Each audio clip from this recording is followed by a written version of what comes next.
Khumo,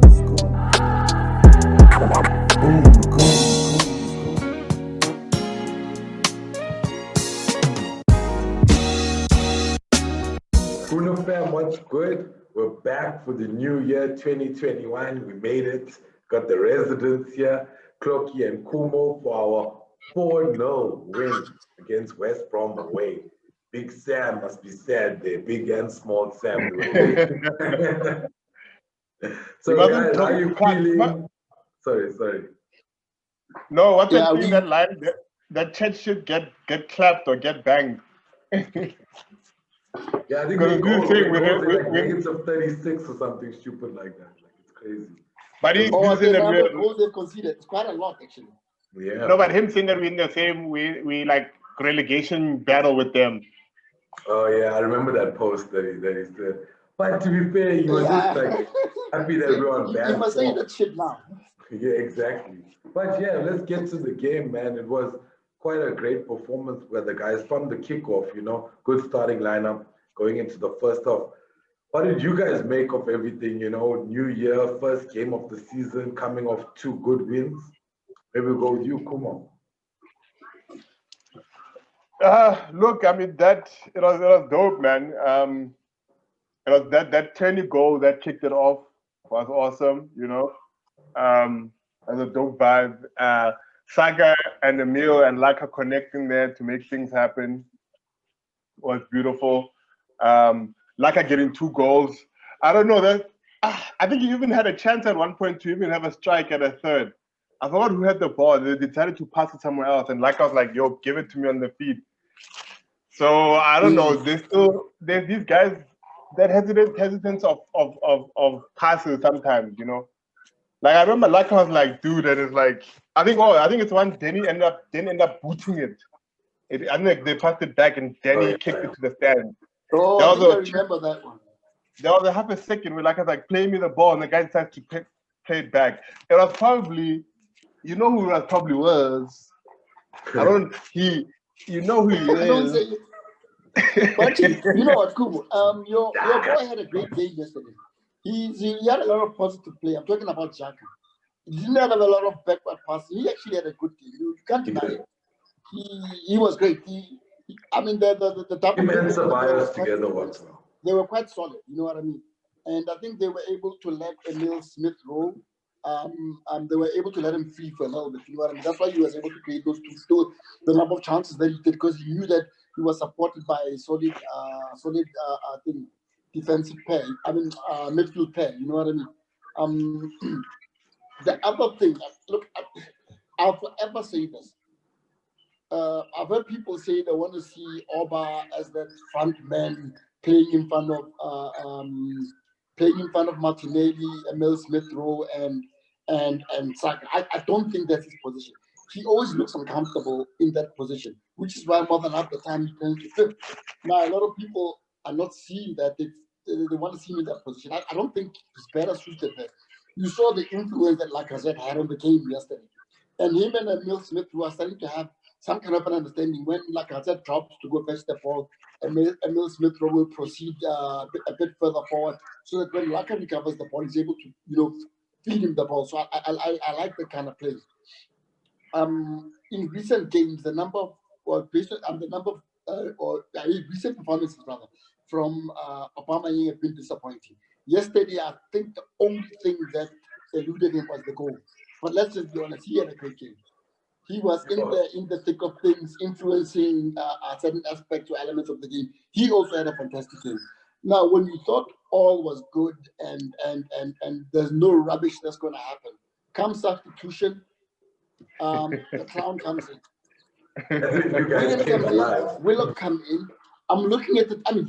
As soon as he walked in, first touch, he loses the ball, we nearly conceded. You know what I mean? And him and Willock, guys, these guys are shit. I still feel, look, no one can argue against Saka playing. But my view on it is, whenever you take off Saka, put on paper so that you give him enough game time as well. You know what I mean?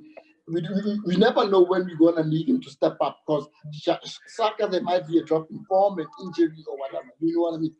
does that now mean should we be in a position where we can't play Saka? We'll have to settle for William. For William, you know what I mean? I have a But isn't that what I said though, Horelu? I hate the William thing because him coming in pushes Pepe backwards. And Pepe, who's struggling, who's 24, as opposed to a 32-year-old donkey, Pepe is someone who should work with to get him to his level.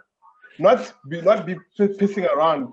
Emona, like, I was literally angry. We're winning 4-0, but you seeing William get his subbed.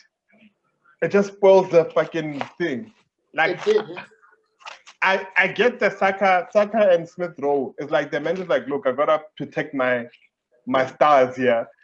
Let me put this garbage on. And someone on Twitter was saying, what is the disrespect to West Brom? We bring on William to disrespect them.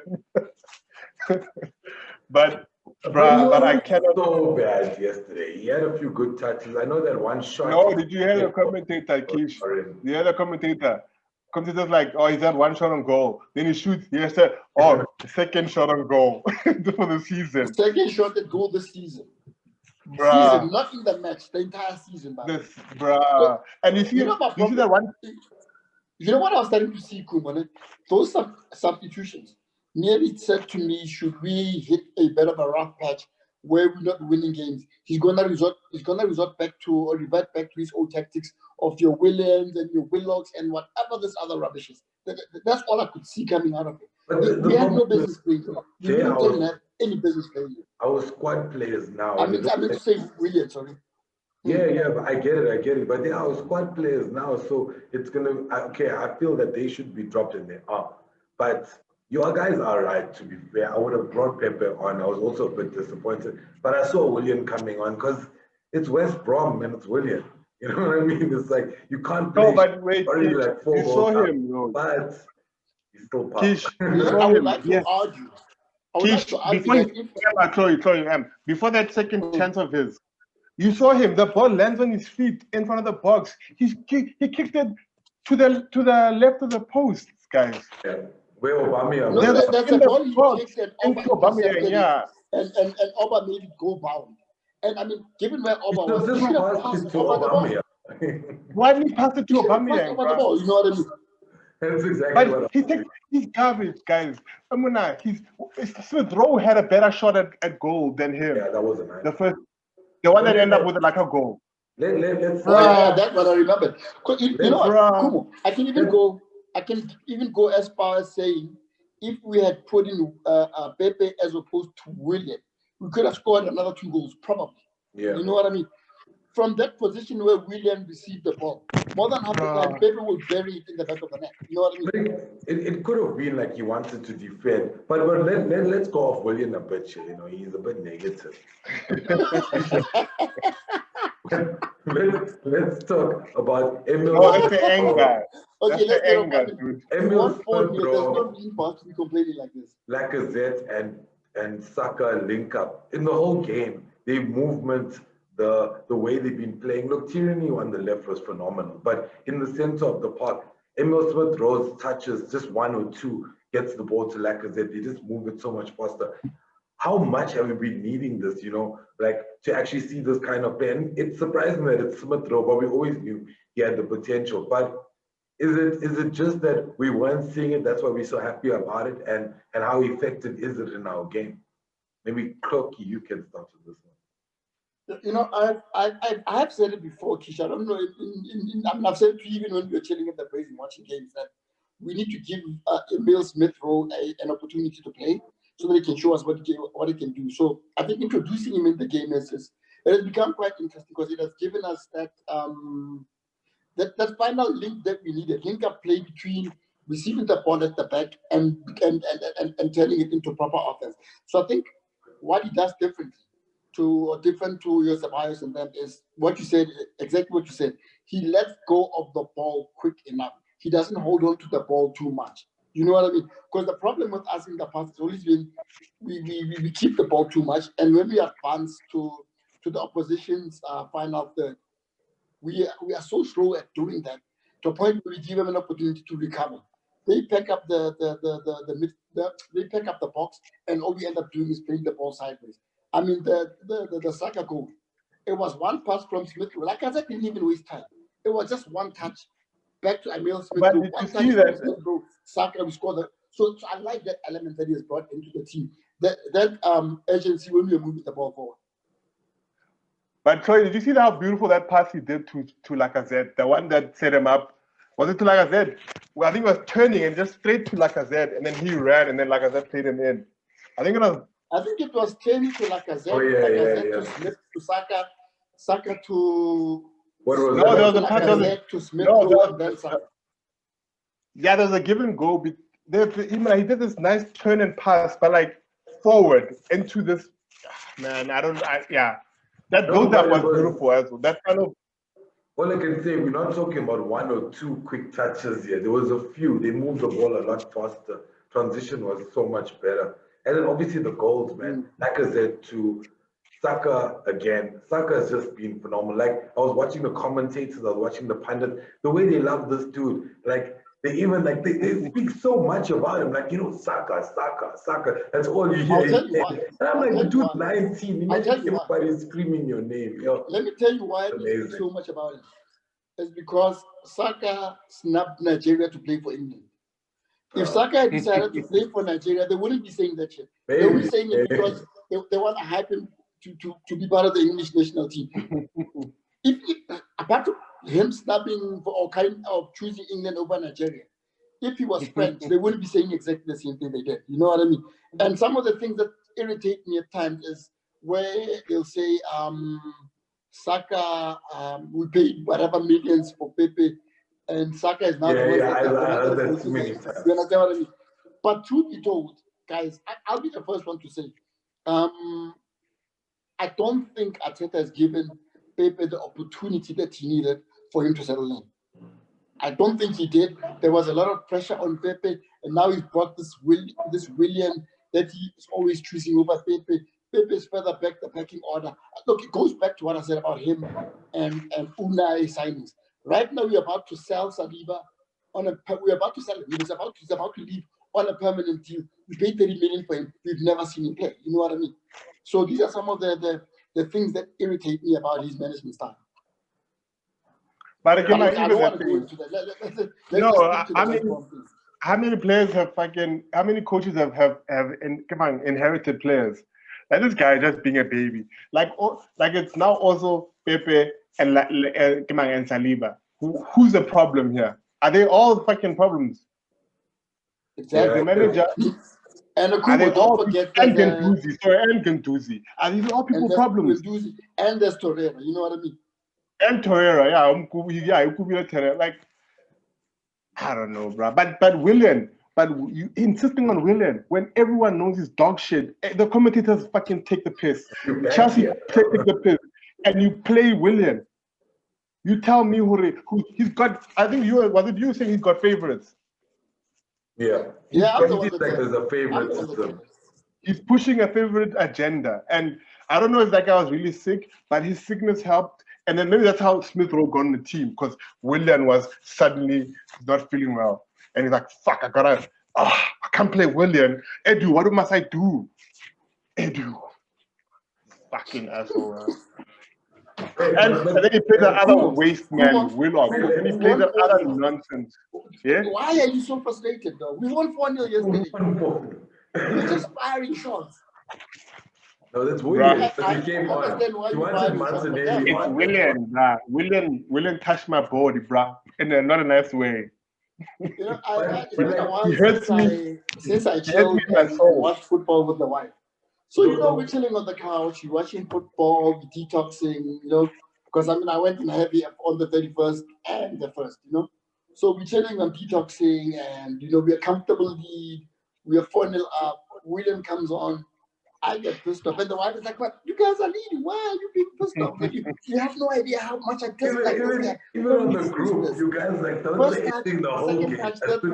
So what I said to the wife was, "Please watch this guy every time he touches the ball." After like the third, fourth touch, I'm like, "What did I say?" Like, yeah, look, he's not one of the best players.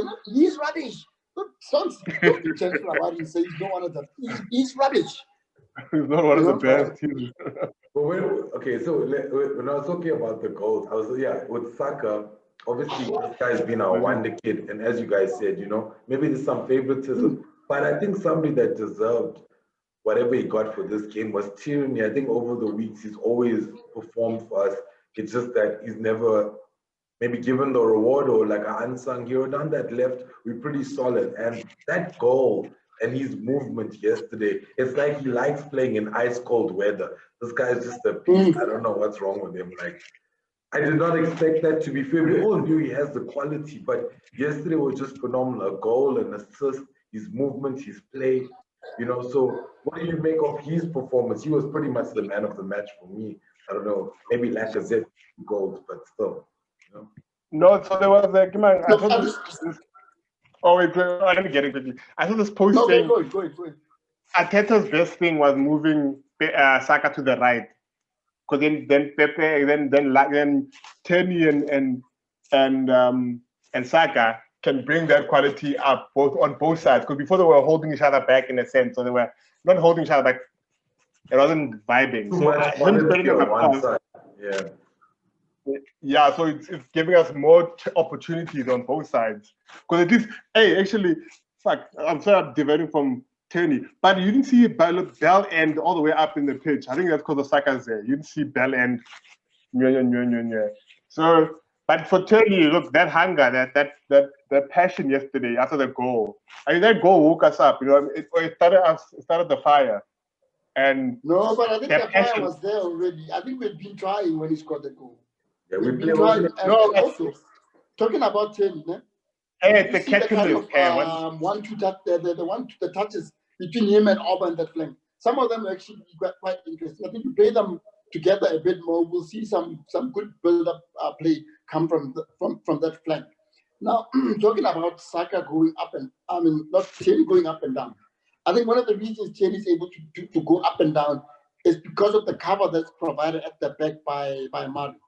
Because then Mari is able to organize that defense, and what he's able to do is when Tierney pushes up, more than half the time he's able to communicate with Xhaka so that Xhaka stays behind. So Xhaka was not overlapping a lot yesterday. He was just sitting behind to cover the space whenever Tierney went up. You know what I mean? I didn't see the substitution when Bellerin was taken off. Was it injury or did he just sub him off? He had a yellow card as well. So it looked like it might get another yellow card, yeah.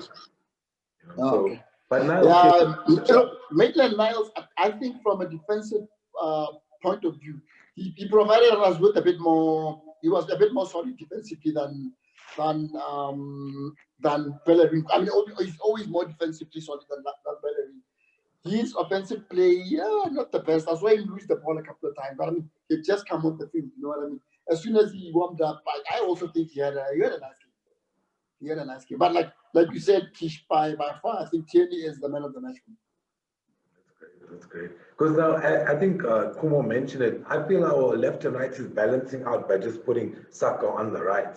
Because we had a quality left.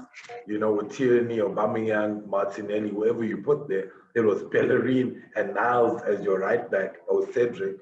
And then now with Saka there, Pepe not performing too well or not given the chance to actually show. William just always there.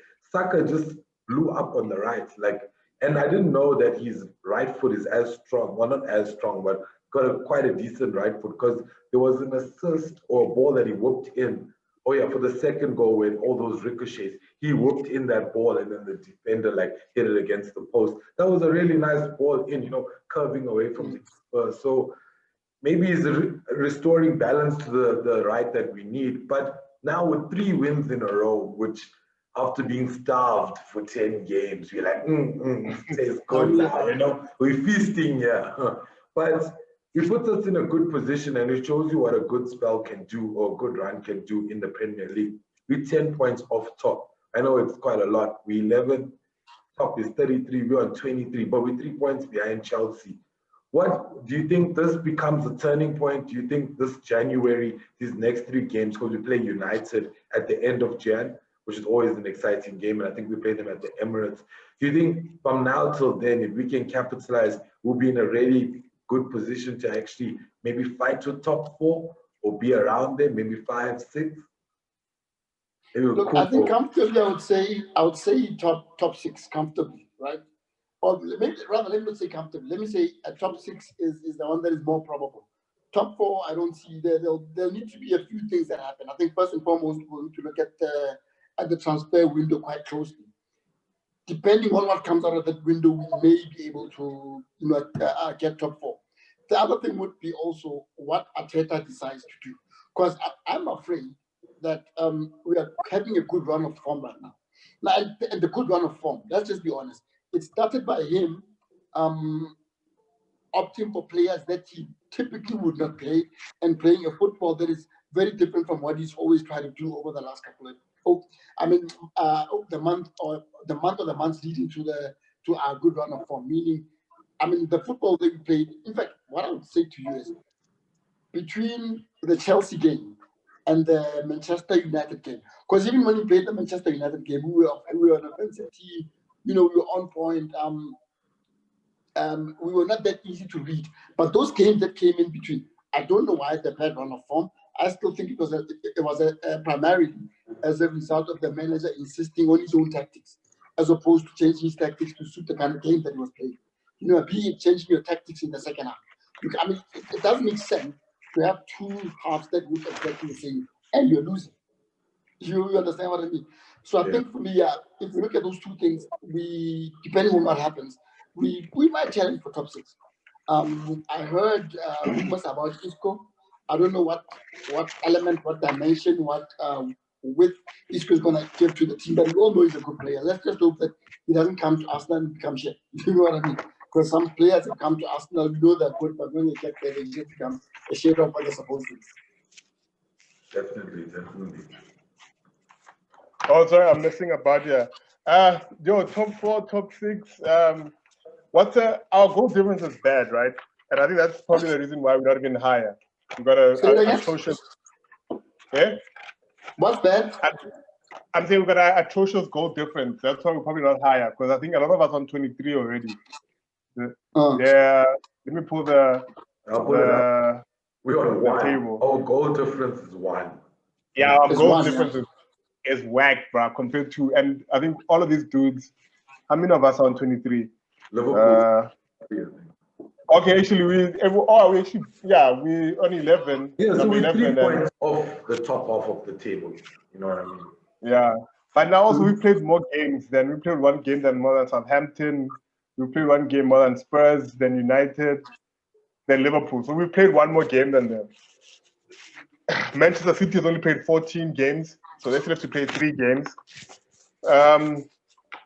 Chelsea's only played 16 as well. Everton 16. So they can extend their lead from us to what? How much will it be? Or will it be back to 6? It's a good place to be in, man. It's a crazy season because the difference between number 1 and number what? What was the difference between us and Liverpool? 10 points. 10 points. After the dismal start we've had, you cannot. It's unbelievable, actually. I think we've lost 8 guys. The difficult season that these guys that has been that everyone is having, actually. Yeah. We lost 8 games, guys. Oof. Yeah, here. We lost like 8 in a row with 1 draw, and we win 3, and look what happened.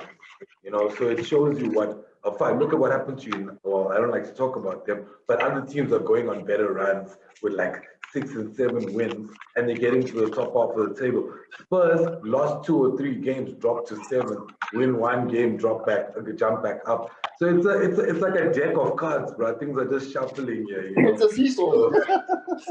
Yeah, exactly. So I think what I'm starting to have a problem with, Kish? What I'm starting to have a problem with in past seasons, we had a problem with the away form, and the home form was good. We sorted out the away form. Now we're getting out at home. Yeah, I'm actually. We've got the next 3 games at home. Yeah. Is it? No, I think the last 4 games you played at home, we lost. No, I'm saying the next 3 now. So we need to. So the next 3 at home, FA Cup, I think, then 2 league games. Yeah, you're right. What? But we have to beat United, but hey, we have to beat United. But I'm look, sorry. if we win the rest of our games and go into United, however, wherever they are, we could be in a strong point because if we beat them, that could be our fifth or sixth, solidifying it, with like 10 out of December. Remember, we got how many points out of December? Like 3? Oh no, we got 6 or 8 because we won the last two. But yeah, we only got like up till those 2 wins, we only got like 2 or 3 points, I think. So Oh, You guys are worried about beating United. I don't see us beating Tottenham. Mourinho doesn't lose to Arsenal that often. yeah, I think that is what pains me the most. we must beat I think- everyone and then go into Tottenham, it's fine. But I think he needs to learn. It's 2 games that Mourinho outsmarted him the same way. And I think forcing his hand now with Emil Smith-Rowe and Mari and stuff like that, might just wake up Arteta's tactics, be like, look, my tactics aren't solid. I need to use these other guys and try, and maybe, you never know. I think Emil Smith-Rowe being more direct at Tottenham would be a lot better. I'll say this, Arteta can try, but remember his mentor, Pep Guardiola, also struggles with Mourinho. Yeah. You know it. Mourinho. Look, there's a bright side, Mona. Arteta, Partey's coming back. Yeah. By the time we play Spurs, we'd have had a couple of games and getting the rust out of his body. By the time United will have Partey back, at least with 2. Yeah. Hopefully. Yeah, so, but I think I wanted to comment about what you said about transfers. I think Arteta was at Edu. They're like, we're going to have more goings out than coming in. I saw that as well. This window. Look, already with Kolasinac, I don't know, loan deal. Obviously, I think everyone blames the climate, right? COVID, that people are not being sold. But look at Kolasinac did. A real G. He took a pay cut, like Mkhitaryan, to play. So why do we have this other dude at our club who's just going to practice? They're trying. Every time I keep saying, let's stop talking about that dude. No, I mentioned his name, but I'm saying, look at the G's in the team. Sead Kolasinac and Mkhitaryan. They took L's, they took pay cuts to go play. We have this fucking prima donna chilling there at practice and social media. Real niggas did real shit and went like, look, I still want to play the game. I'm gonna do it how I do it.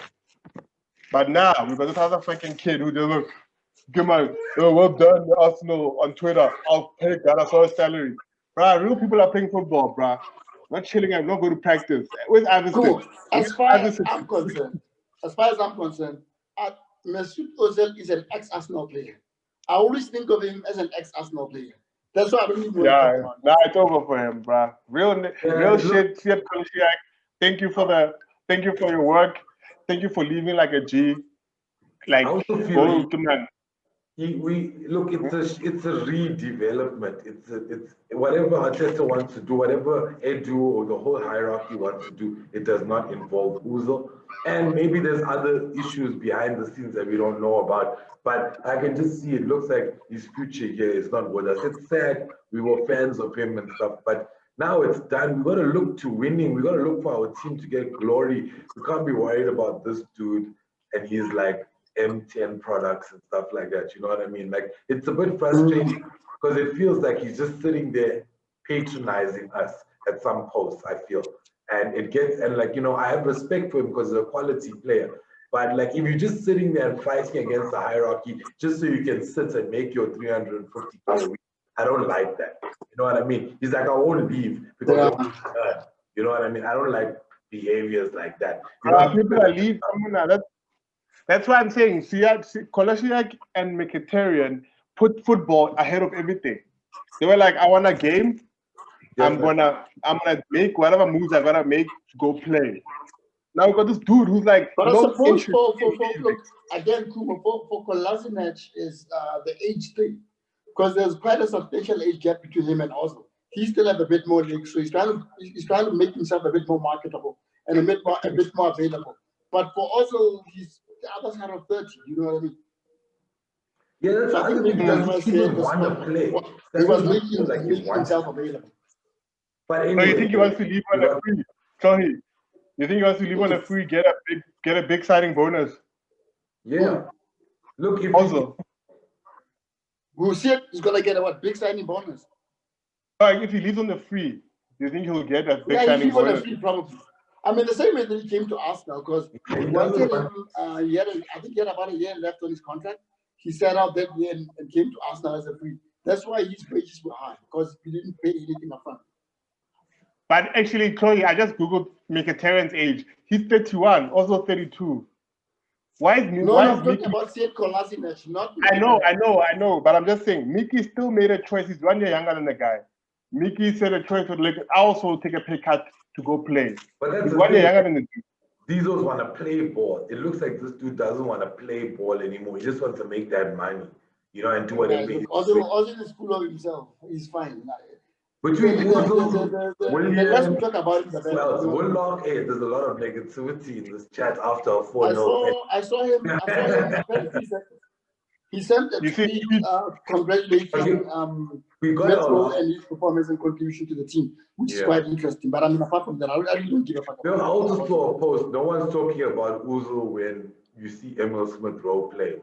But it's more than that. We were crying for faster ball and creativity. That's all we were crying for. We cried for Ozil because he has that and we don't have to pay. Well, we're paying for nothing. You know what I mean? It's like the service is there, but we're not using it. So I think, but Emil Smith Rowe has another ability about him. His movement, he moves across quite well. You know what I mean? And gets the ball into defense. He's always in good pockets. So there's more to his game than just moving the ball faster and creativity. But we just needed that. But we're on to our last 3 minutes. As you guys were talking about Jan, maybe just give us 2 players you'd like to sign and your last words. And then, yeah, we can end it. Look, I think given how we've been playing, if I won't pinpoint 2 players, but probably 2 positions where we need to sign, where we need to get players, is the number 10 role that Emil Smith Rowe is currently playing. Though I still think we can, there are certain games where we can survive without a number 10 if Arteta is smart enough, you know what I mean? But the number 10 role is still an important one. The one that is more pressing than any other position is getting another goalkeeper. Because should Leonard get injured, fuck, I can tell you that much now. We need a keeper. That's a right one there. I didn't think about that. That's fun. Look, I don't have any incomings apart. Now, the keeper one is obviously a good point, but a creative mid for me. I don't know the players because we've been linked with a lot of people up and down. There's that guy I think was from Norwich, and we didn't get the guy from Red Bull. So I don't know, right? I think there's another guy that from another Red Bull, RB Life Check. I think also Spurs looking at him. I don't know these dudes. You see the highlights, YouTube. I don't know what YouTube does. You know how YouTube does. But for me, I just want the exits. I want exits. I want Mustafi to go. Apparently they want to let go of Matt Macy as well. So sorry to the kid, Macy, the keeper. Oh yeah, I heard that. Yeah, they want to let him go. So maybe Saliba is also a thing. I think he's also apparently right. Okay. Yeah, so I hope Saliba's alone. But for me, all I want is departures. Mustafi out, Papa out. I know Chambers they still love Chambers, so I'm not sure if they're gonna put him on. I don't know about Torreira. I don't know if they're gonna sell him or not. But I want people out so we can, because we have a bloated team. We have a very bloated team, and we need to cut this. Cool. Yeah. Sorry to cut you, but for me, it wouldn't make sense to get rid of Torreira and keep Mohamed El-Neni. It wouldn't make sense. In that position, I think Torreira is a better player than Mohamed El-Neni.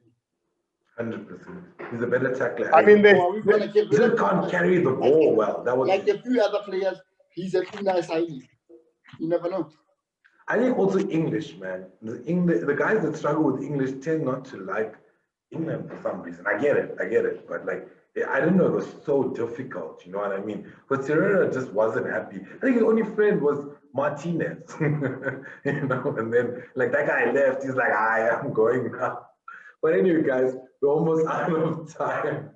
And he might come back. It'll be a good addition, especially if we lose Xhaka, Ceballos, or we lose Ceballos, because Ceballos might go back. But yeah, man, what a great way to start the year. 4-0 win.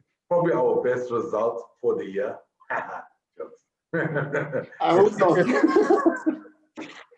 Yeah, man. Upwards and onwards, bro. Upwards and Yeah, onwards. we're on to the next one. 3 out of 3. We got the FA Cup, and then we got a bit of a break, so that's quite nice. But we'll catch the Residents again next match day. It's Thlogi and Khumo. It's me, Kish. It's Bruno Cast SA. We are. Please, you heard.